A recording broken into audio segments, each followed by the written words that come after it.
બોલો સદારામ બાપુની જય, સદારામ બાપુની જય, સદારામ બાપુની જય। આપણા સમાજના મહાન સંત, આ ધરતીના ભગવાન, એમની જય બોલવા આપણે કચાશ રાખવી ન જોઈએ। આપણે ક્ષત્રિય સમાજમાં હોય તો આપણામાં જોશ હોવો જોઈએ, જજ્બા હોવો જોઈએ, કરંટ હોવો જોઈએ। બોલો સદારામ બાપુની જય, માં બનાસની જય, માં બનાસની જય। સજ્જનો, આજે આપણી ઠાકોર સમાજની અંદર વિશ્વ લેવલે પણ નોંધ થાય, દેશના વિદેશના વૈજ્ઞાનિકો પણ અહીંયા આ વાતની નોંધ લે કે બનાસકાંઠાનો ઠાકોર સમાજ એટલે ખૂબ સુધરેલો સમાજ।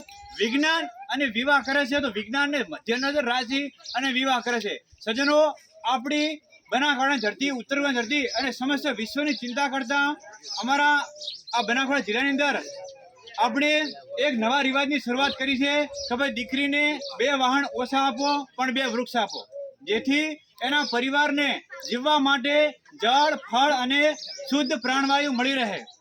સજ્જનો, આસ્થાની દ્રષ્ટિએ આ રિવાજની વાત કરું તો એક ઝાડ વાવવાથી 1 કરોડ જીવોને જમાડો એટલું પુણ્ય થાય। જેમ કે આપણે ઘરે શું પ્રસંગ હતો એટલે આપણે યથાશક્તિ અનુસાર જે કંઈ મિષ્ટાન પકવાન બનાવ્યા અને આખી જોન જમાડી, એટલે હવનો આત્મા આશી થાય, દીકરી દીકરાને આ વરરાજાને આશીર્વાદ મળે।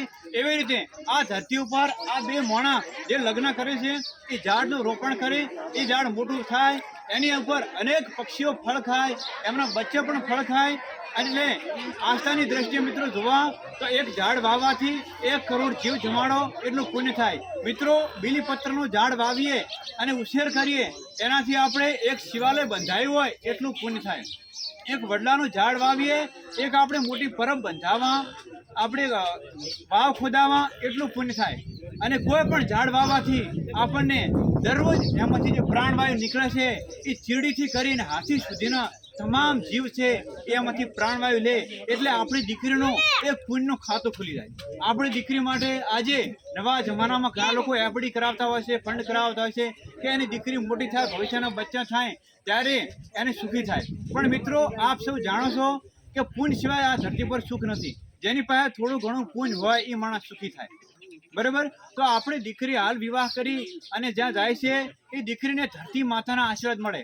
આપણે હવે અહીંયા જે મહેમાન આવ્યા છે અમને ઓઢમણા કર્યા છે, તો આપણે ધરતી માટે જે કંઈ નવા લગ્ન કર્યા તો ધરતી માટે શું ઓઢમણું? તો આ 2-5 ઝાડ, આ 2 મોણા વાવશે એટલે ધરતી માતાને ઓઢમણું થઈ જાય, ધરતી માતાને લીલી સાદર થાય એટલે ધરતી માતાના આશીર્વાદ મળે।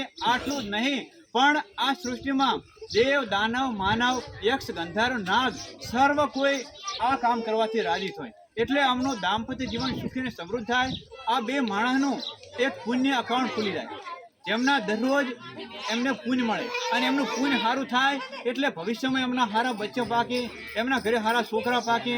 આપણે હવે કહેવા તો સાંભળીએ છીએ કે બાપ ભાવે જે બાપ કરે બેટો ભોગવે, જે માવતર પુણ્ય કરે એના હિસાબે એના ઘરે છોકરા પાકતા હોય છે, બરોબર? તો એમના ઘરે પુણ્યનું ખાતું એક ચાલુ કરાવવા માટે અમારું મા બનાસના વીરપુત્ર ગ્રુપ અહીંયા લઈને આવ્યું છે આ ઝાડ। આસ્થાની દ્રષ્ટિએ તમને વાત કરી। હવે મિત્રો, વિજ્ઞાનની દ્રષ્ટિએ વાત કરું તો આપણી ઉત્તર ગુજરાતની ધરતી ઉપર હવે લગભગ 2006ની વાત કરું તો અમારે એક બોર હતો 250 ફૂટનો, એના પહેલાં 1990ની વાત કરું તો 250 ફૂટના 100 ફૂટના કૂવા હતા, બરોબર? એના પછી 2018ની વાત કરીએ 1000 ફૂટના બોર છે। એટલે આપણે 20-25 વર્ષની અંદર આપણી પાસે જે જળનો ભૂગર્ભ જળ જથ્થો હતો એ આપણે વાપરી બેઠા છે।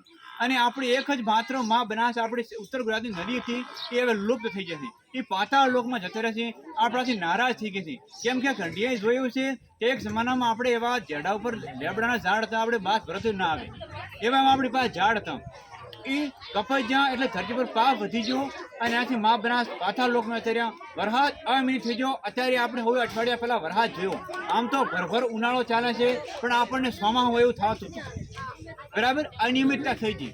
આપણા પરિવારને જીવવા માટે ધન સંપત્તિ જરૂરી છે પણ એનાથી વધારે જરૂરી ક્ષણ પ્રાણવાયુ છે। હા, આપણને ન મળે તો આપણે જીવી ના શકીએ। ઓક્સિજનનું મહત્વ શું છે એ તમે કોરોના કાળમાં જોયું છે, બરાબર? કોરોના કાળમાં તમે જોયું છે ઓક્સિજનનું મહત્વ। તો મિત્રો ઓક્સિજન આ ઝાડ આપે છે, આ બચ્ચાને આ પરિવાર થાય છે, એમની પેઢીઓને આવનારા ભવિષ્યમાં જીવવા માટે ક્ષણ ક્ષણ જરૂર તો પ્રાણવાયુની છે, તો એમને પ્રાણવાયુ મળી રહે એ માટે અમારું ઝાડ આ અમારું ગ્રુપ છે એ ઝાડ આપે છે. દીકરીને અમે વાસણની જગ્યાએ વૃક્ષ આપીએ છીએ. તો આ સ્ટાર વિજ્ઞાન દ્રષ્ટિએ ખૂબ લાભદાયી છે.